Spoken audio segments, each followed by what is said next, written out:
10 minutes. All-purpose flour.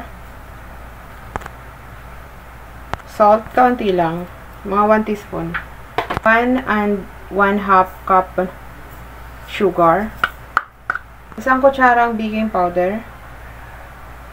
Then, haluin lang natin or mix natin. Set aside lang muna natin to. Milk, 2 cups. Tayo ng 1/8 cup na cooking oil. 2 egg. Mix lang natin. Mix lang natin hanggang sa mahalo lahat. Atin na ngayon ihahalo yung powder dito sa with ingredients.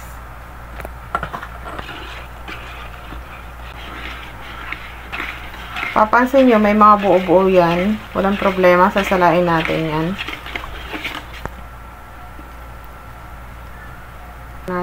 Para mapino siya. At hindi rin, wag natin i-overmix yung ating butter para sa sa puto. Ito na yung ating mixture ng puto. Palagay na natin sa hulmahan. Natin to dito. Naglagay pala ako ng baking paper para hindi siya mahirapan tayo magtanggal mamaya. So, ilalagay na natin to doon sa steamer. So, steam lang natin to. Ang apoy ay medium. At lulutuin na natin muna siya ng 10 minutes. Tapos, lalagyan natin ng toppings mamaya.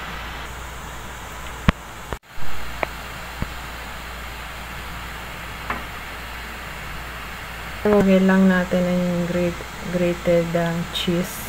Lagyan na rin natin yung itlog na pula.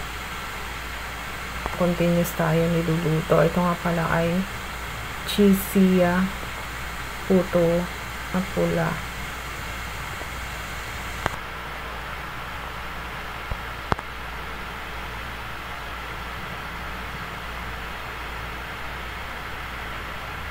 Inis lang natin. Lulutuin pa natin ng mga 10 minutes ulit. Kuberan natin. Low heat. Or photo cake with cheese. Yung tama lang. Kasi gusto ko lang ipakita sa inyo guys kung gaano siya ka-fluffy at gaano siya ka-perfect na nagawa. For me, it's perfect. Wow. Yung lambot niya guys. Sobrang lambot. See? Ang fluffy niya. Ayan. Ayan o. Perfect na perfect yung pagkagawa ng puto.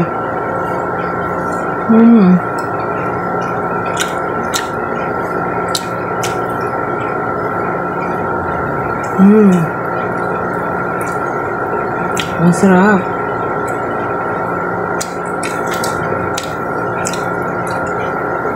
Ang sarap niya. Bagay sa lahat ng okasyon. Merienda, birthday, binyag, perfect na perfect. Delicious. This one is puto cheesy with salted egg and creamy siya. Ang sarap. Perfect na perfect yung pagkagawa. Try lang tayo ng try. Hanggang sa makuha natin yung perfect na texture ng ating puto. Ito ay yung perfect sa akin. Fluffy ang kanyang texture at yung kanyang tamis tama lang. Hindi siya matamis at delicious. Magugustuhan talaga ng mga bisita nyo. At pwede siya pang regalo.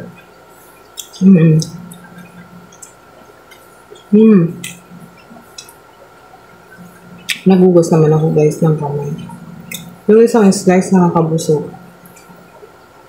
Guys. Ayan. Yung salted egg. At saka yung cheese.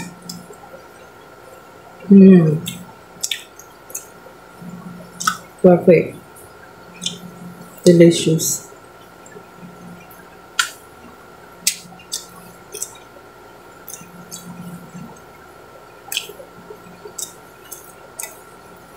Hindi ko na kayang ubusin. Thank you guys for watching. Please subscribe to my YouTube channel and follow my Facebook page. If you buy something, please click the yellow basket in my TikTok shop. Bye guys. Thank you.